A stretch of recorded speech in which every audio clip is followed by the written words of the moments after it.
Donc vous ne ferez pas le maximum. Vous ne dépasserez pas les 20 kg, de toute façon c'est pas possible. Les meilleurs adultes, je crois qu'ils ont mis 32 kg maximum pour faire ça. À partir du truc qu'on a montré là au sol, je savais pas. Bon, c'est bien. Allez, on y va. On va faire un petit peu la... Tiens, tu me fais la mobilité, puis comme ça j'explique avec. Il y a deux cours de CrossFit chez nous, donc un cours Kids et un cours Teen. Donc Kids, on prend les enfants à partir de 5 ans jusqu'à à peu près 12 ans. Et au-dessus, ils passent dans la catégorie Teen. Alors Kids, je te cache pas que c'est quelque chose de très ludique, avec des jeux, les WOD, enfin ce qu'on appelle les Metcon, ils sont beaucoup plus courts pour qu'ils puissent plus s'amuser. Et puis là les teens, c'est un petit peu autre chose, ça devient un peu plus sérieux, tu vois. Ils font à peu près la même chose que les adultes, mais bien sûr édulcorés, parce qu'on essaie de faire en sorte que les charges soient beaucoup plus légères.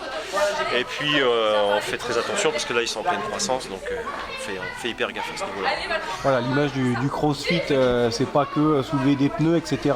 C'est également de la remise en forme. Hein. Ouais, tout à fait, ouais, c'est ça. C'est-à-dire que on le prouve là justement en s'occupant des kids et des teens. C'est-à-dire que le CrossFit, c'est pas simplement l'image que l'on voit sur Internet ou les vidéos où tu vois les CrossFit Games avec des athlètes de niveau mondial qui se mettent une race. Là, c'est pas le cas, tu vois. Il y a des enfants, il y a des teens.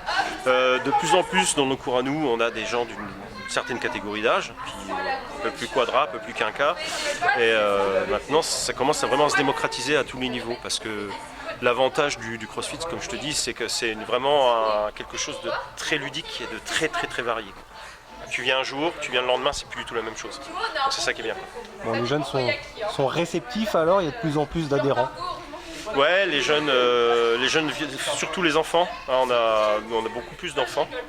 Bon là, aujourd'hui c'est les vacances, donc c'est pas la même chose, mais effectivement quand les teens sont vachement adhérés à cette discipline, les enfants également, et puis forcément les parents quand ils voient ça, ils se disent tiens pourquoi pas nous, donc c'est une suite sans fin. Est-ce qu'il y a de la compétition pour les enfants? Ouais, pour les enfants il y a de la compétition. Je pense que d'ici l'année prochaine, on aura justement un petit groupe de teens qui vont partir en compétition.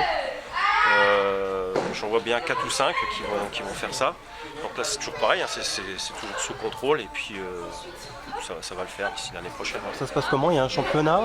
Ouais, il y a un championnat. Il y a certaines compétitions qui sont organisées par des clubs où les teens peuvent participer. Et puis il y a des compétitions qui sont plus dans l'aspect fédéral, hein, même si c'est pas une fédération, mais sous l'égide de CrossFit International qui fait ça. Il y a déjà une bonne équipe chez les adultes, hein. On voit que vous êtes dynamique sur les réseaux sociaux. De plus en plus, les adultes font des compétitions. Et puis, avec des résultats probants. Avec des résultats probants, parce que de toute façon on a fait venir des coachs qui ont de plus en plus de compétences chez nous.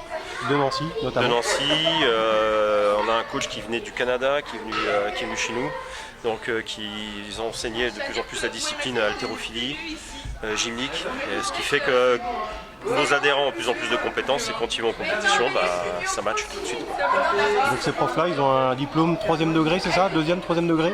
C'est pas un diplôme 3e degré, c'est-à-dire que c'est un diplôme qui est CrossFit Level 1 ou Level 2. Et pour certains, ils ont le Level 2 effectivement, Level 1. C'est la condition sine qua non. En plus, en France, il faut avoir le brevet d'État ou le BPGEPS, sinon tu peux pas enseigner, quoi.